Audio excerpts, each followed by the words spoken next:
Viram? O universo, a natureza, a vida em si. Quando você olha essas imagens, você observa a química no seu dia a dia. A química se resume basicamente a estudar toda essa beleza que você viu, toda a constituição dessa matéria com a qual a gente trabalha. Hoje a gente vai se propor a trabalhar justamente conceituando essa questão da matéria e as propriedades e características envolvidas a ela. Você hoje vai trabalhar com essa aula chamada A Matéria. Bom, eu preciso elucidar alguns conceitos para você.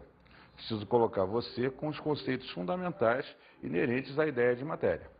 Então, o primeiro deles é a própria matéria. Matéria é tudo aquilo que tem massa e ocupa lugar no espaço, possui volume. Quando você pega essa matéria e necessariamente limita essa matéria, você passa a ter um conceito chamado de corpo. Corpo é qualquer porção limitada da matéria. Por exemplo, um pedaço de vidro, um pedaço de ferro, uma barra de alumínio, algo que limite, que dê uma certa quantidade ao processo. A diferença é a seguinte: eu falo madeira. Madeira é um conceito aberto, pode ser um tronco, uma árvore, uma floresta.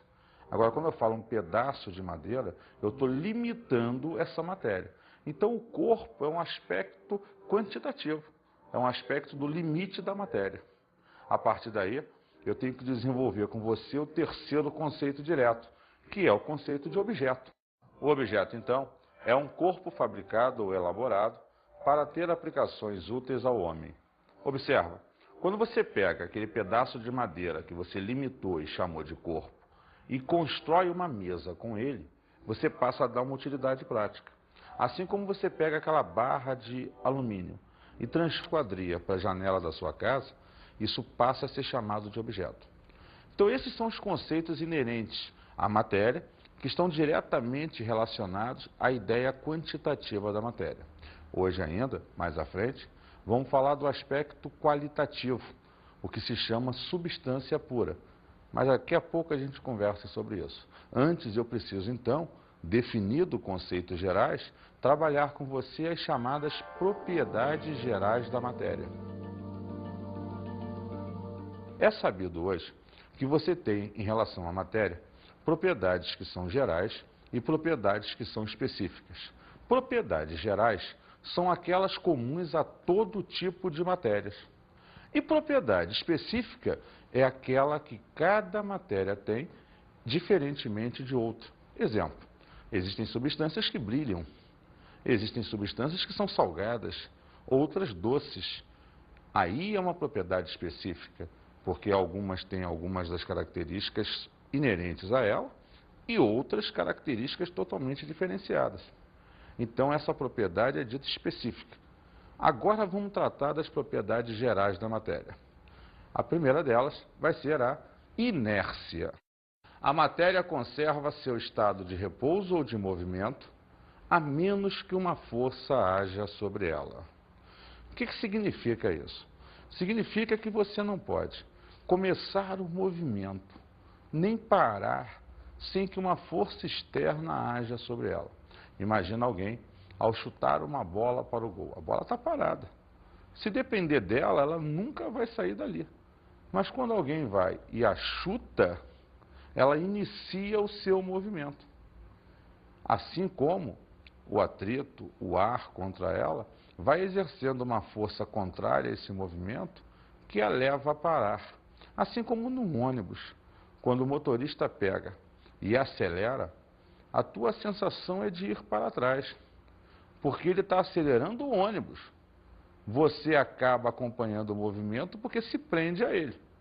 Mas inicialmente você nota que ele iniciou o movimento do ônibus e você não iniciou o seu. Da mesma maneira que quando ele freia, a tua tendência é ir para frente. Porque você continua o movimento, mas ele parou do ônibus. Até que você se segura e para o seu também. Essa é a ideia geral que nós temos sobre inércia. Vamos falar agora de uma outra ideia muito interessante. A ideia de massa. Massa é a quantidade de matéria de um corpo. E observe, se ela está ligada à quantidade de matéria, está ligada ao quanto de moléculas, ao quanto de átomos você tem num determinado objeto. Logo, quanto maior a quantidade de matéria de um corpo, maior a massa que esse corpo vai ter. Observe um exemplo clássico. Nesses dois copos, que a gente costuma dizer está vazio, na verdade eles estão cheios de moléculas de ar. Como as moléculas de ar são gasosas, elas estão mais afastadas. Logo, eu tenho menos moléculas e tenho uma menor quantidade de matéria. Porém, se num deles eu coloco água, eu estou substituindo as moléculas do ar por moléculas de água. Então, eu posso afirmar que nesse copo a quantidade de matéria é muito maior, porque eu tenho agora um número muito maior de moléculas aqui dentro. Se eu pesar os dois, esse adquirirá mais massa. Peso, fisicamente falando, é a atração gravitacional sobre a massa do corpo. Porém, é típico se falar o termo peso envolvido a ideia de massa na química. Mas a gente sabe que massa é a estrita quantidade de matéria do corpo. E peso é a ação da gravidade sobre essa massa. Fisicamente, é dessa forma que é analisado. Só que aqui, por uma questão geral, a palavra peso no popular se confunde um pouco. E a gente vai estar relacionando a ideia de massa apenas. Ok? Vamos lá, a segunda propriedade da matéria. Extensão é o espaço ocupado por um corpo e corresponde ao volume do corpo. Então, a ideia de extensão está diretamente ligada à ideia do volume ocupado por esse corpo. Quanto maior a extensão do corpo, maior o volume ocupado por ele. Essa é uma ideia tranquila e que toda matéria, como ocupa lugar no espaço, tem extensão. Então, ela está inerente ao próprio conceito de matéria. Legal?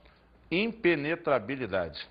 Ela diz o seguinte: duas porções de matéria não podem ocupar o mesmo lugar ao mesmo tempo. O que isso quer dizer?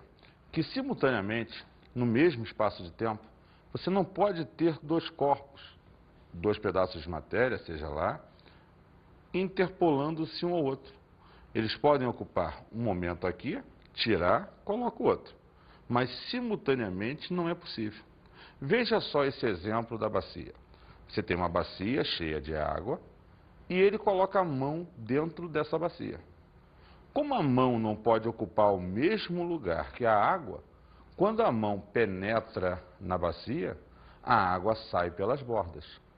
O mesmo volume que a mão passará a ocupar, saiu de água fora da bacia. E aí fica clara essa ideia, ok? Vamos falar de mais uma propriedade. Compressibilidade. É quando a matéria está sofrendo a ação de uma força e o seu volume diminui. Veja o contexto de uma seringa, por exemplo. Você coloca a mãozinha tapando a ponta da seringa e empurra o êmbolo. Ela inicialmente estava cheia de ar. Quando você aplicou uma força no êmbolo, você comprimiu esse ar, é claro que até um ponto, tem uma hora que não dá para comprimir mais a matéria, mas você conseguiu diminuir o volume ocupado por essa matéria. Essa é a ideia da compressibilidade. É a ideia que você consegue, seja para qualquer matéria, diminuir o volume ocupado por ela. Alguns tipos de matéria, como metais, é muito mais difícil, mas é possível ser feito porque em todas elas existe um espaço entre as suas moléculas e átomos que facilita ou que faz com que essa propriedade possa existir. Contrapondo-se a ela, tem uma outra muito interessante, a elasticidade. Na elasticidade, você vai observar que a matéria volta ao volume e à forma iniciais quando cessa a compressão. Veja só, o que a gente percebe nesse fato é o caso contrário ao da compressibilidade. Você comprimiu a matéria, ela está ocupando o menor volume, só que você criou a força. Quando você cessa a ação da força, as moléculas e átomos tendem a voltar ao seu lugar natural. E aí você tem a matéria sofrendo uma elasticidade, um aumento natural do volume que antes fora comprimido. Essa é a ideia de elasticidade do processo. E observe, todas até aqui, mais algumas que vamos discutir, estão relacionadas a qualquer tipo de matéria. Por isso, sempre é bom relembrar, são propriedades gerais dessa matéria. Então, concluindo o conceito geral, a compressibilidade e a elasticidade são propriedades opostas. Uma causa a contração, ou seja, a redução do volume, e a outra causa a expansão, ou seja, o aumento do volume. É o caso da seringa, que foi demonstrado através das imagens que vocês viram. Vamos ver uma próxima propriedade, a divisibilidade. Divisibilidade significa que qualquer espécie de matéria pode ser dividida em partes cada vez menores até atingir o átomo, que, se for dividido, perde as propriedades dessa matéria. Então, Edson, eu posso pegar uma grande árvore, cortar em pedaços, esses pedaços em pedaços menores ainda, e chegar às moléculas que formam essa estrutura.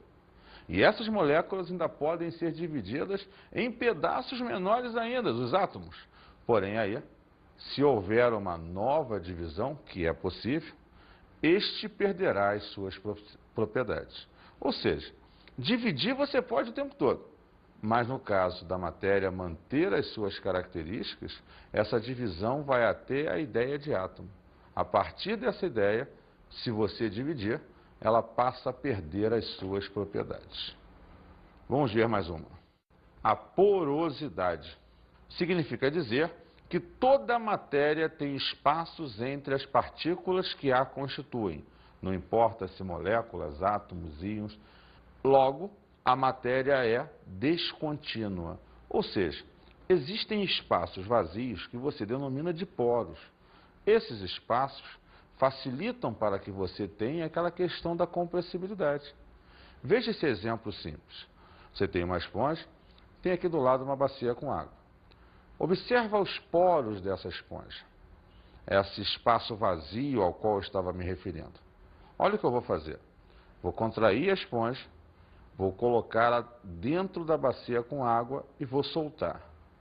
Observa que o volume da bacia diminuiu, porque boa parcela da água ocupou os espaços vazios que existiam na esponja, os poros.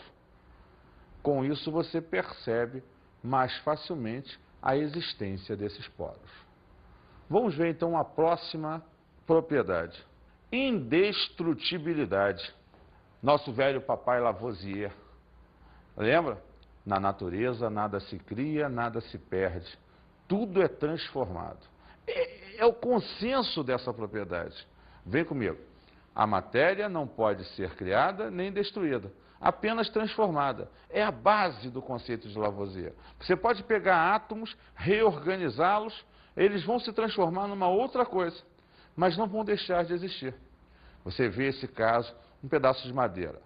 Você bota fogo nesse pedaço de madeira, ele vai virar cinza, vai produzir fumaça, ou seja, ele produziu substâncias gasosas, ele produziu restos, que são diferentes da madeira que eu tinha antes. Mas eu não destruí a matéria.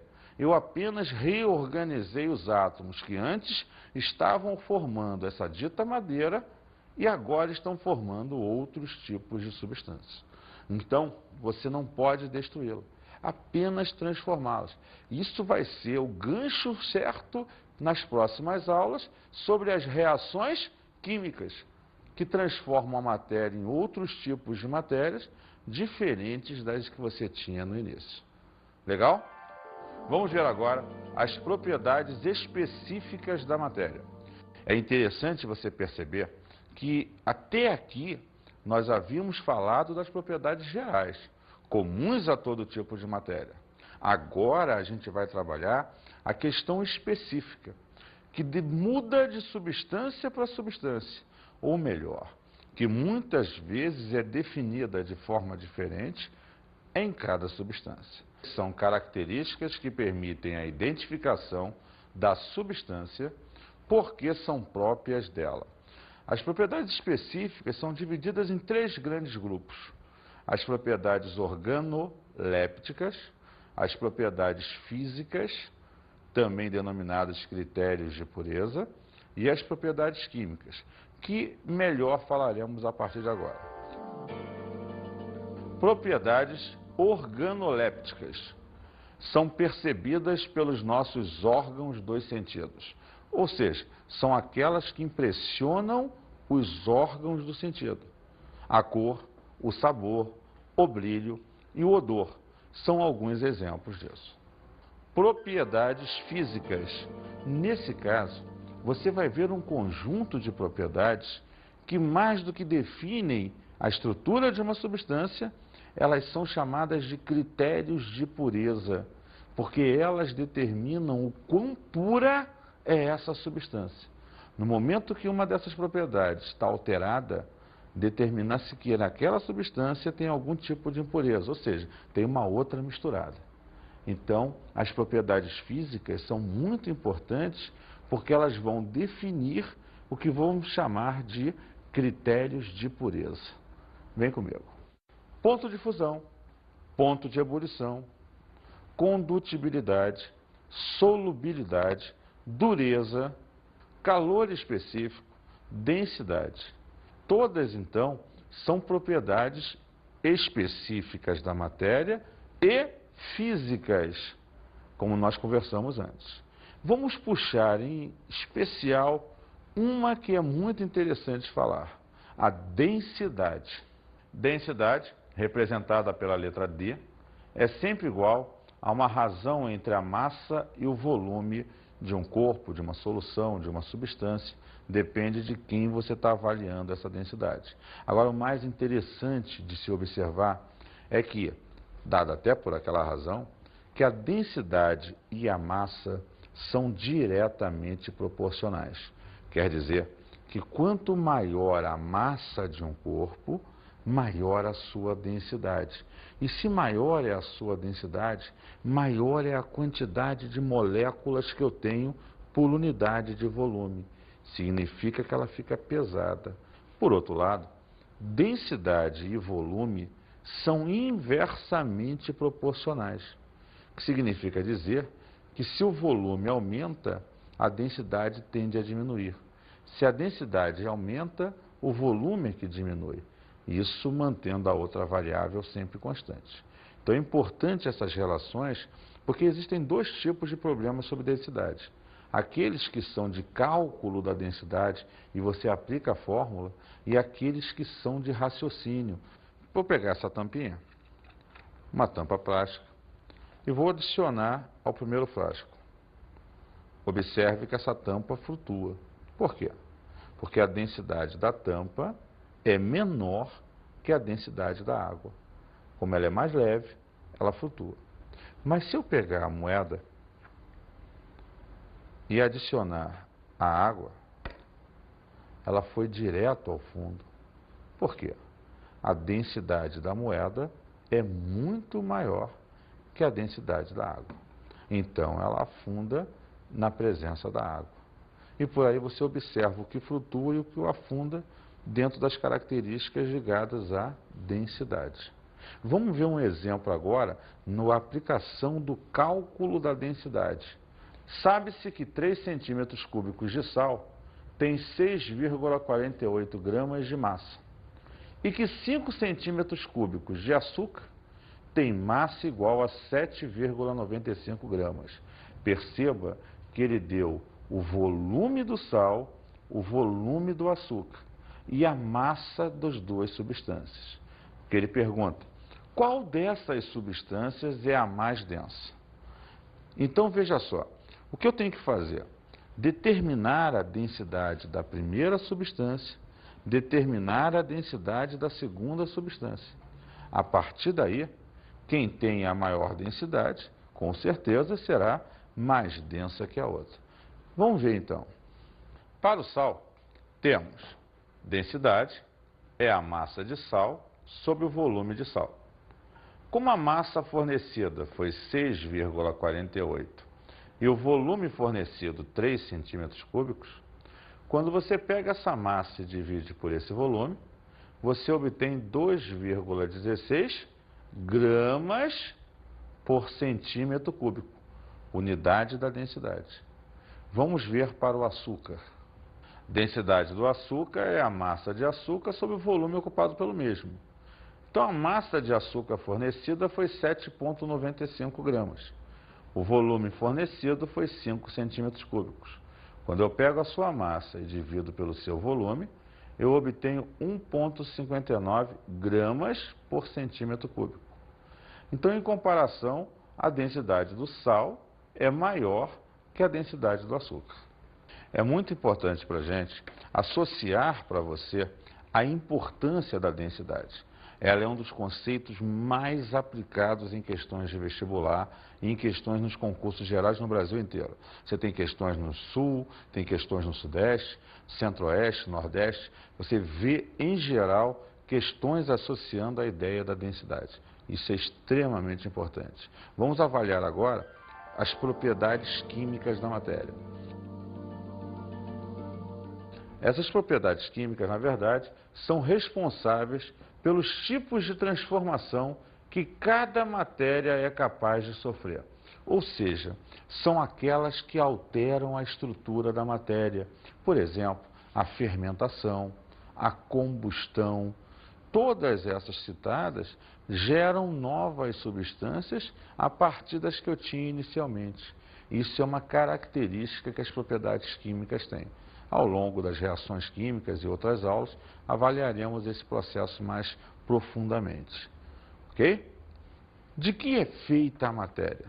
A matéria, basicamente, é feita por um conjunto de moléculas, átomos, e a partir daí eu tenho um aspecto quantitativo a ser avaliado por você. Por quê? Se a base estrutural da matéria é uma junção de átomos, e eu tenho na natureza uma série de átomos diferentes, esses átomos que vão passar a se ligar por uma necessidade de atingir a estabilidade podem ser iguais ou diferentes. Não importa. O importante é que eles atinjam a sua estabilidade. Sendo assim, eles vão formar, ao se ligar, moléculas e estas vão gerar as substâncias puras. Mas o que é a substância pura? É o conjunto de moléculas quimicamente iguais. Ou seja, os átomos se juntam, geram moléculas, moléculas passam a representar, quando quimicamente iguais, uma substância pura. Vamos ver alguns exemplos. Água destilada, H2O. Veja, eu representei aqui para você, por meio de bolinhas, uma estrutura da água, onde você tem dois átomos de hidrogênios ligados a um átomo de oxigênio. Então, a molécula da água seria, claro, similar à ideia dessa junção. Gás oxigênio, o mesmo oxigênio que você viu que formou a água, é o oxigênio que, quando junto a outro, quando você tem dois átomos, gera uma molécula chamada gás oxigênio. Gás metano, repara você, outra estrutura. Você tem um átomo de carbono ligado a 4 átomos de hidrogênio, CH4. Então, esses átomos, quando se juntaram, formaram um tipo de molécula. E essa molécula gera a substância metano. Vamos, então, fazer a classificação das substâncias puras. Sabemos hoje que as substâncias puras se dividem em dois grupos: as chamadas substâncias simples ou compostas, ou melhor dizendo, substâncias puras simples e substâncias puras compostas, sendo que a palavra pura, com o contexto nosso, se perdeu, porque substância pura e substância coincidem na mesma coisa. Vamos ver o primeiro caso, as substâncias puras simples, ou substâncias simples. Nesse caso, eu vou observar que as moléculas são formadas por átomos do mesmo elemento químico. Por exemplo, o gás oxigênio. Ele é formado por dois átomos, o O2, mas os dois são de oxigênio. O gás ozônio. Ele é formado por 3 átomos, mas os 3 são de oxigênio. Por exemplo, o gás cloro, o Cl2. Ele é formado por 2 átomos, os 2 são de cloro. Então, as substâncias simples se caracterizam por átomos do mesmo elemento. Vamos olhar agora as substâncias puras compostas, ou substâncias compostas. Nesse caso, as moléculas são formadas por átomos de elementos químicos diferentes. Então, por exemplo, quando você pega a molécula de água, você tem 2 hidrogênios e 1 oxigênio. A molécula de água é formada por 2 elementos. Quando você pega, por exemplo, o ácido clorídrico, cada molécula tem 1 hidrogênio e 1 cloro. Quando você pega, por exemplo, o metano, você tem 1 átomo de carbono ligado a 4 hidrogênios, o que caracteriza uma substância composta. E, finalmente, para fechar os exemplos, o benzeno, uma molécula formada por 6 átomos de carbono ligados a 6 átomos de hidrogênio e 3 duplas alternadas, o C6H6. Mais uma vez, uma substância composta, porque ela é formada de elementos diferentes. Vamos ver agora um fenômeno muito interessante que acontece com alguns poucos elementos na química, a chamada alotropia. A alotropia ocorre quando um elemento químico forma 2 ou mais substâncias simples diferentes. É o caso que você viu ainda agora, quando eu te mostrei as substâncias simples, que o elemento oxigênio pode formar o O2 e o O3. Ele então gera 2 substâncias simples diferentes a partir do mesmo elemento. Outro caso interessante é o do carbono, que gera para você o diamante e o grafite. Estruturas atômicas diferentes, arrumação de átomos diferentes, mas formadas pelo mesmo elemento, o elemento carbono. E para finalizar esse processo, é importante observar que quando você junta as substâncias, forma a mistura. As misturas são formadas por 2 ou mais substâncias puras que mantêm as suas propriedades. Então, essas substâncias são chamadas de componentes da mistura. Então, você juntou 2 ou mais substâncias, terá sempre a ideia de uma mistura, desde que as substâncias que você juntou mantenham as suas propriedades. Vamos ver 2 exemplos. Água e álcool, água e óleo. Tipicamente, você vai ter aqui a visão da classificação das misturas, que podem ser misturas homogêneas ou misturas heterogêneas. Vamos falar primeiro das misturas homogêneas. Mistura homogênea é quando 2 ou mais substâncias se dissolvem uma nas outras, formando uma única fase, uma única porção. É o caso da água e do álcool, da água e do sal. Já a mistura heterogênea é aquela na qual as substâncias não se dissolvem, originando então 2 ou mais fases, como água e óleo, areia e água e gasolina. São casos em que substâncias não se dissolvem uma nas outras. E vamos finalizar falando sobre a energia. Energia é a coisa mais importante e vital desse universo. A energia total desse universo foi desenvolvida no momento da sua criação, primeiro princípio da termodinâmica.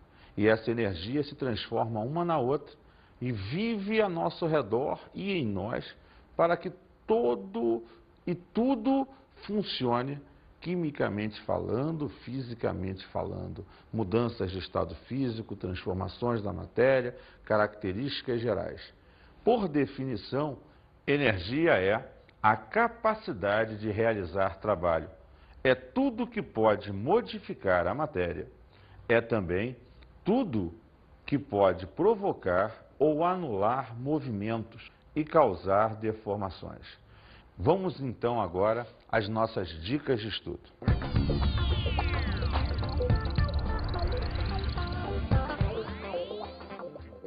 Uma dica interessante nessa fase é você dar uma revisada em todos os conceitos ligados à matéria ou ao que nós chamamos de aspectos macroscópicos. E com isso, dá uma exercitada e procure ver outros exemplos além do que nós trabalhamos hoje aqui.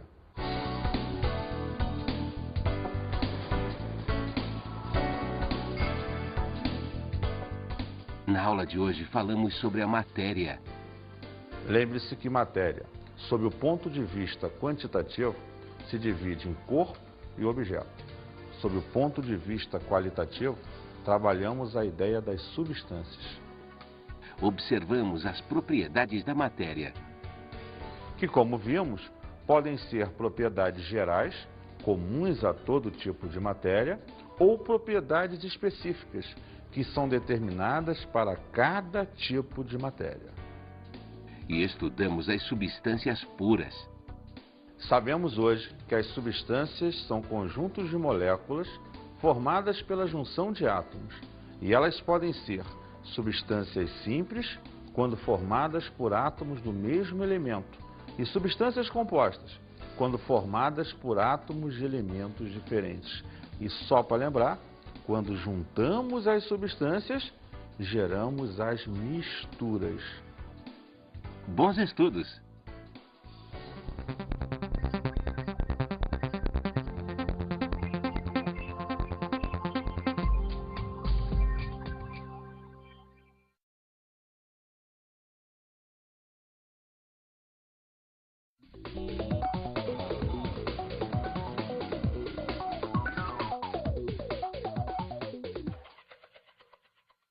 Caro colega, nessa aula é bom fundamentar conceitos, diferenciar características e propriedades e enfatizar principalmente nas propriedades específicas as propriedades físicas, porque elas são chamadas de critérios de pureza. Se você puder, para enriquecer a aula, leve modelos atômicos como esses, que são visuais, tornam a aula mais dinâmica e com isso o teu aluno pode se aproximar mais desse dia a dia, dessa realidade, visualizando a ideia de moléculas e átomos. Um grande abraço e até a próxima.